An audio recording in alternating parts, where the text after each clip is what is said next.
One murder every 30.5 minutes. One robbery every 1.7 minutes. One assault every 21.7 minutes. And over 85,000 active missing people. Crime happens anywhere and anytime. Thousands of unsolved cases causing time to stand still for its victims. The crime clock is ticking. The alarm has sounded. It's time for Crime Time. All right, it's time for Crime Time. And we've got a lot of different stories this week. I put out before I even start with that, wanted you guys to know that I was working on the studio, free Rodney Reed, and I was working on the studio today, and we're going to get it all set up, and I wanted everybody out there to know what we are doing. And I initially was going to have the Cabin in the Woods studio, and I'm kind of falling behind, so we just started doing the podcast before I got it done, but I had a chance to start working on it. And it's also the whole point of working on it, not only so we'll have this really cool place to do the podcast in, but also we're going to have better equipment. So if you're not hearing clearly or the sound isn't the best, that's our goal, is to make it really good. And so we're going to get mixers and other microphones, and we're going to make it so that you can hear us a lot clearer. I know most people can hear me really well, but when it comes to Stacy, it's not as clear because she's farther away. But then we're going to hopefully remedy all that when we get the whole studio working again. So and this morning, you guys, I went over there and I wasn't sure what stories we were going to cover. So yeah, was with me is Stacy Smith and Sarah Block. I forgot to introduce you guys already. I just start running off of the mouth.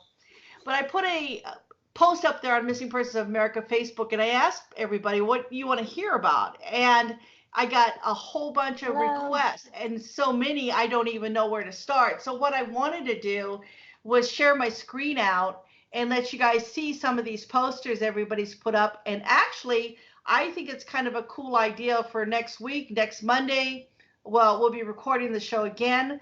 So if you want to put your posters up on Monday, and then I'll go back and I'll look at them, and then I'll share the screen out, and we'll talk about these people that are missing. And the first one is Sean Antill, Antill. And he is, I'm going to bring the poster up here. Julie Scott, she put his poster up. And he's missing from Cadiz, Ohio. And don't yell at me. I know I'm probably saying a lot of things wrong here, but he's been missing since December 23rd, 2017. He was missing. He was 24 years old when he went missing. He's 25 now.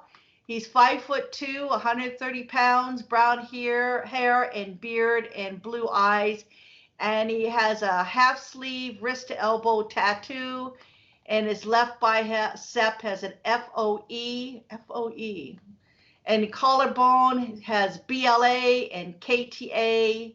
And the top of his back has Antill, his last name, on there. So here's a picture. If you guys are watching on video, you can see it.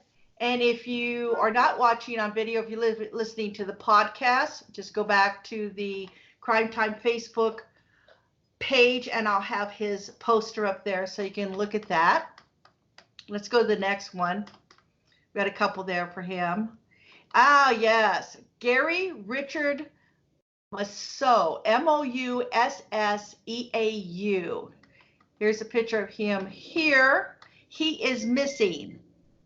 And Cynthia Saliski, and I can't even pronounce the last name, AFSP, she posted it. She says, Gary Richard Mousseau, this is my cousin's grandfather. Please do a podcast on him. And let me give you some of the particulars on it. He went missing on October 3rd, 2019. So this is very recent. The Redford County Sheriff's Office seeks your help in locating a missing person, Gary Richard Mousseau. He's 82 years old, white male, who is 5'7" tall and weighs approximately 150 pounds. He has short gray hair and hazel eyes. He was last seen in Kentucky on October 3rd. He's driving a 2001 gray Dodge Dakota with a North Carolina license plate.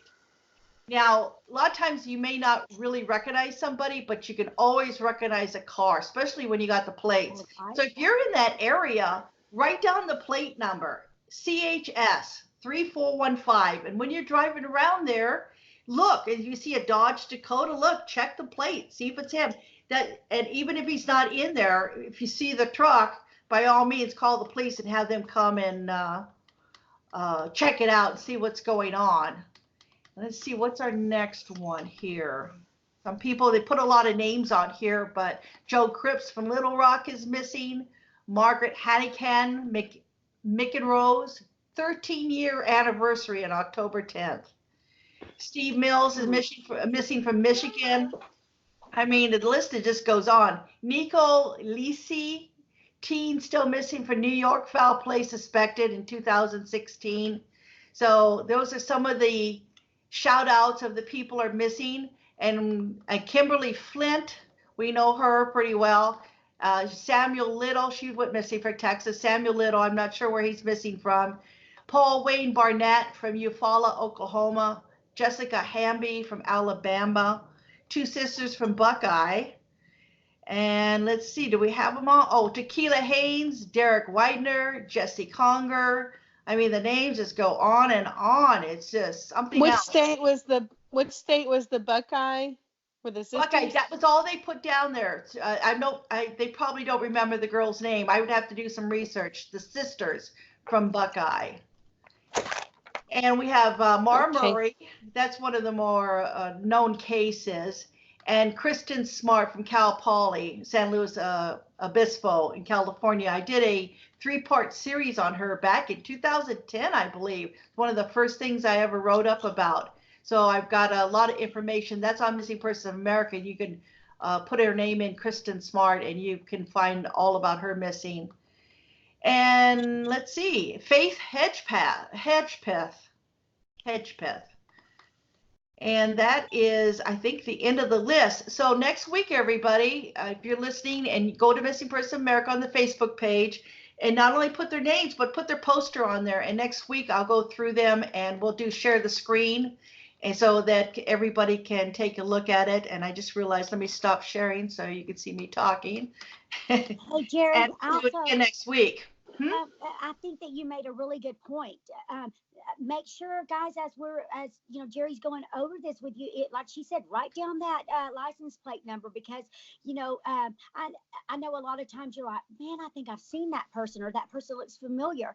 Well, you know, it never hurts to try to follow up with that tip, because that may be the break that this family is needing to get their loved one back. So take the chance, because they would rather you know, give the information or pass it on and it not be right than to just let it go by and there be a chance of Right, and there is also a special plea. Information. So Yes, and let me share you this one with you. There was a special plea on Brennan Smolke. He's missing from Mississippi. I wrote him up on Missing Persons of America. I did a quick little article, so he's on there now. He was last seen on July 24th, 2019. And he's missing from the Bayside Park. He was last seen in Bayside Park on Sunflower Street in Hancock County in Mississippi. And his mom is desperately looking for him. She says it's not like him to not be in contact with him. So if you want to read more about him, just go right over to the Missing Persons of America. I posted it also on the Facebook page too. All right. Now, I want to mention one more thing, and then Sarah's going to take over. Did you guys see Smokey's picture? Did it come up? Yes. Okay, good. I was just double checking. So I have to hit 2 buttons when I post it.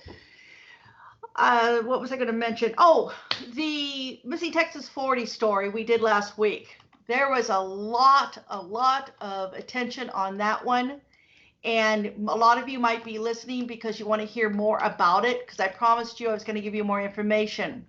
I am still doing more investigating on it. I have found some stuff out that I think is very, very important that everybody knows, but I can't tell you right now until I get all my ducks in a row. I don't want to give you information that's not 100%. I also have been in contact with the Texas Ranger. I've been talking to him. So I'm going to be giving him some more information. But let me get my ducks in a row there, like I said before I tell you guys what's going on there. Because I want to make sure, and I'll repeat again, I want to make sure that I've got the information 100%.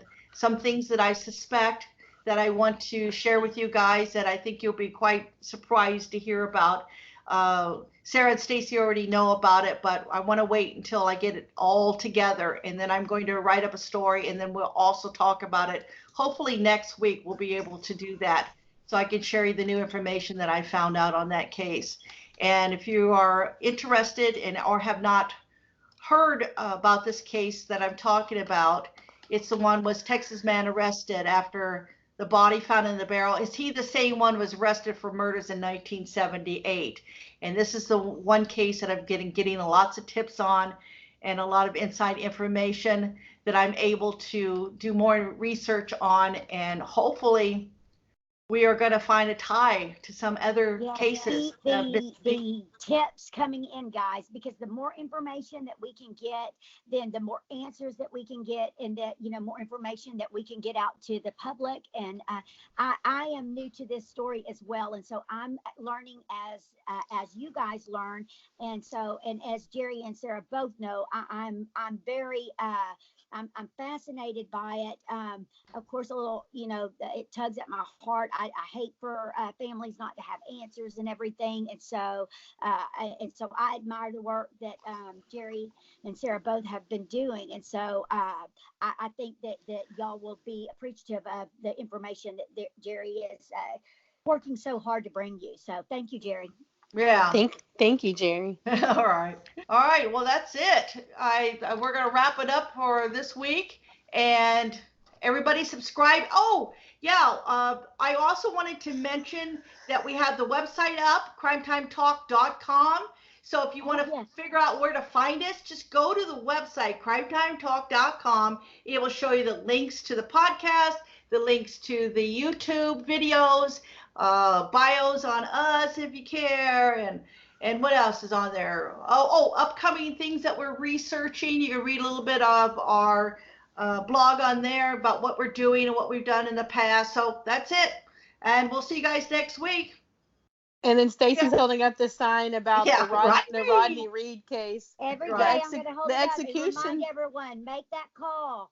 The execution date is still listed as November 20th, 2019, and here we are in October. Everyone, I know. If you need to, the number is on our website as well. So don't hesitate, because this. Yeah, if you don't. Right. If you don't know anything about the Rodney case, just go right there to our website and you'll find the link. It'll take you to the information. You can listen to the podcast on it, and you get all the background on it. It's a pretty interesting case. And all right. We're out of here. Thank you, ladies. Have a good night. Free Rodney. Bye, Jerry. Bye, Stacy. Free Rodney Reed. The views expressed on this podcast are personal opinions only. While all attempts are made to present accurate information, it may not be appropriate for your specific circumstances, and information may become outdated over time. Crime Time Podcast does not assume any liability with regard to results based on the use of information provided here. Furthermore, advertisers, commentators, and linked sites are solely responsible for their views and content, which does not necessarily represent the views of Crime Time. We welcome you to download and play the podcast and share with others for personal use. Please acknowledge the Crime Time Podcast as the source of the material. You may not, except with our express written permission, distribute or commercially exploit the content. The information is provided by Crime Time Podcast. We endeavor to keep the information up to date and correct. We make no representations or warranties of any kind, express or implied, about the completeness, accuracy, reliability, suitability, or availability with respect to the website or the information, products, services, or related graphics contained on the website for any purpose. Any reliance you place on such information is therefore strictly at your own risk. Thank you. And by all means, shove a few more words into these paragraphs so that I have to read complicated, comma-placed statements throughout an entire document and then try to record it in one take.